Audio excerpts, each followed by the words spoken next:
That same guy, Kevin Hassett, who's a part of this economic team in Donald Trump's administration, he'd like to force you to believe that this is somehow true. What has been the impact on the economy of this shutdown so far? Well, so far, the economy is booming so much because of President Trump's policies that the marginal impact of the shutdown has been small. We're looking at the CEA estimate says it's about $15 billion a week, which is basically, depending if they open up in a week or two, we're looking at knocking a tenth or two off of GDP. But there's so much good news happening in the world and so much reason to be buoyant and optimistic. And we see it everywhere in the data with, capital spending booming and even employment in the household sector measures are doing great, that we think that the tenth or two, it's not going to be visible. Kevin Hassett wants you to think that the economy is booming, that things are so buoyant. There's so much to be happy about. There's so many things to celebrate in Donald Trump's economy, despite everything that you're seeing, despite how much you're paying for things, despite the job losses, despite the inflation, despite the consumer confidence dropping. Despite all that, despite businesses having to pay so much more, despite small businesses being destroyed by this, despite reality, Kevin Hassett wants you to believe that things are booming. Hey, there's a report over on CNN, and I want you to remember that Kevin Hassett was talking about buoyancy in the economy. The only thing that's buoyant, that's rising with some waters, is the price of things. New this morning, if you are in the market for a new car, get ready for some sticker shock. A new report shows the average price hit a record high last month. CNN's Matt Egan here for this wonderful news. Matt, what are you learning here? Well, John, you're right. If you're shopping for a new car, you got to mentally prepare yourself because it's literally never been more expensive to buy a new car. In fact, Kelley Blue Book says that the average transaction price in September topped $50,000 for the first time ever. That's 4% more expensive than the same month last year. Now, 4%, that's kind of in line with long-term inflation average for new cars, but this is the biggest increase year over year since 2023. And that's just the average price, right? Say you're in the market for a full-size car, you've got to be spending an average of almost $60,000. Full-size pickup, $66,000, and SUVs averaging $76,000. So what's behind these record high prices? Well, Kelley Blue Book says that one factor here is tariffs, right? Tariffs are adding to the cost of building a car. It's not just the auto tariffs, it's the tariffs on car parts and the tariffs on steel, aluminum, and copper as well. He's destroying the economy in 8 different ways, just on auto tariffs and prices. So $76,000 for an SUV, $60,000 for some regular sedan, I guess a higher level sedan car. I'm trying to figure out at some point, regular folks don't have access to, elected officials, specifically this president, to ask them direct questions. But he keeps on standing in front of microphones and cameras to say things like this, despite what it is that you just heard on CNN, which you don't have to look at on CNN to understand when you look at the price of things, how it's affecting us. But he says this instead. But we could be hitting close to $2 a gallon. I'd love to break it if we could, but we could be, when that comes down, everything else has been coming down. Groceries are down. The price of things are down. And you know how those price of things are down. Things are down. He can't even name you one thing outside of groceries. He couldn't give you details of groceries that are coming down because the price of groceries are actually going up. Things like coffee, things like beef, things like fruit and vegetables. All those things are on the rise, bro. Somehow he thinks he's going to crack $2 a gallon on gas, break as far as going below that. He told us like 3 months ago that gas is $1.90. $1.98 is a gallon. Why do you have to break $2 and go under $2 a gallon if it's been under $2 since your ass got into office? It's just a question that maybe a reporter should ask him if they ever pay attention to what it is that he's saying.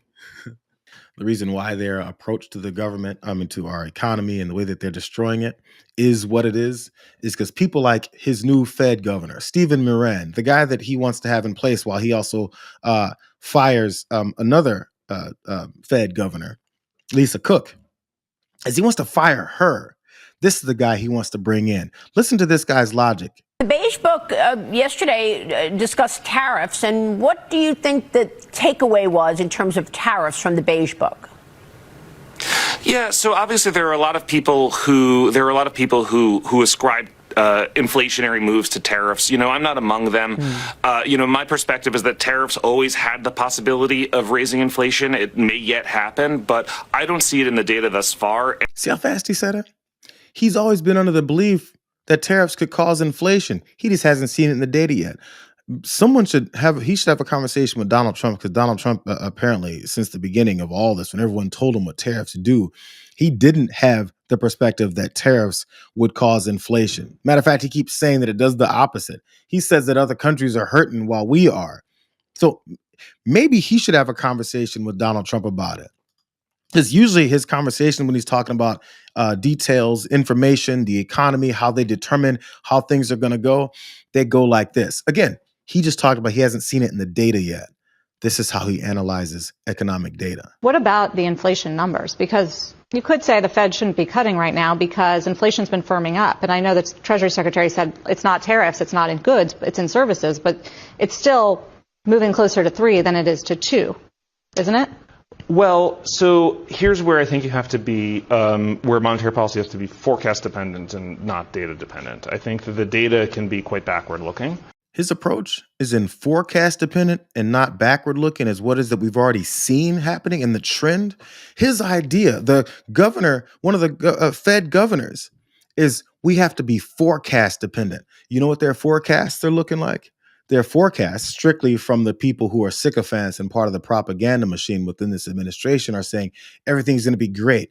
Our forecast dependent data is based on Howard Nutlick to talk about how in 6 months things are going to be booming. How Donald Trump says we got $17 trillion of investments coming in. How people like Kevin Hassett keep saying that we're destroying people's jobs, but things are going to get great. It's all based in these pie in the sky predictions that are based in nothing. So rather than looking at what's been happening and the trends in that direction, or paying attention to what businesses and economic professionals talk about, rather than doing any of that, he wants to be forecast dependent. I guess that's the reasons why he's always figured that tariffs would cause inflation, but he hasn't seen it yet because he's not looking at what tariffs are actually doing, because he doesn't look at the results of these policies. He looks at the forecast. So let me finish with this to you guys. The Ag Secretary, Brooke Rollins, she was asked multiple levels of this question about the economy. Specifically since, she's been talking about the farmers and everything, the plight that they're in. She's the Ag Sec. So when asked about Argentina and our bailout to them, considering all the money issues that they want to go along with, when asked about it, her thoughts and her response also match up very similarly to what it is that Stephen Moran is talking about. It's all based in sycophant behavior for this fascist president. Yes, are you satisfied with the commitments of the president of Argentina after his visit? It seems that you expressed some concern about purchase of soy from China or to China. Are you concerned with Argentina? Do you think they could make any amends to the reservations that you have? I believe they are still in conversation right now, the two teams. Obviously President Milei is a warrior for freedom. What he has been able to do in leading his country and how important that partnership is to America. I don't want to say too much and get out of my lane of soybeans and corn and sorghum and cotton and blueberries, but I will say that I absolutely trust the president, our team, Secretary Hassett, Jameson Greer, etc. This is a long game. We are not just putting America first, making America great and saving the country. We're also working to realign the world around peace and peace through strength, and having those partners out across the world are so important. And the idea that we will find these markets for our soybean farmers, we'll find the markets for our sorghum farmers, etc. But what the president and his leadership is just remarkable on all of this. So I am extremely confident and extremely satisfied. She trusts Donald Trump. That's really the answer. That 45 seconds of her bullshit. The only answer that matters to her and to this president is, I trust Donald Trump. and she doesn't want to get too far outside of her lane to talk about what it is as far as these bailouts to Argentina. That's Scott Bessent's lane. Scott Bessent, who's giving $40 billion to Argentina to save he and his homies who've invested in that country and have a puppet president in Javier Milei that they keep giving money to. She's going to trust in them because she has to stay in her lane of soybeans. By the way, when she stayed in her lane of soybeans, I just want to remind you guys, when she was staying in her lane with soybeans and she's speaking truthfully, not realizing that Scott Bessent is some idiot who opens up his phone when cameras are all around and reads messages from her. This is from a few weeks ago. She said Argentina sold a large amount of soybeans to China when we would normally be selling them. This gives China more leverage over us. So in private conversations, Brooke Rollins is concerned about the state of their soybean markets. But when she's in front of cameras and she knows that they're recording and she has to stay in her lane and not cross Donald Trump, she says things like, we're going to find partners across the world. There's going to be markets for our soybeans. You don't seem to have those answers, Brooke. What you have is a trust in the fascist dictator in the White House who told you to just follow along, play the game, and say that you're on board. And that's what she's doing. These are the leaders. These are the brightest and the best. This is the no longer DEI hires. This is what they do. And as they do it, the rest of us suffer. They get bailed out.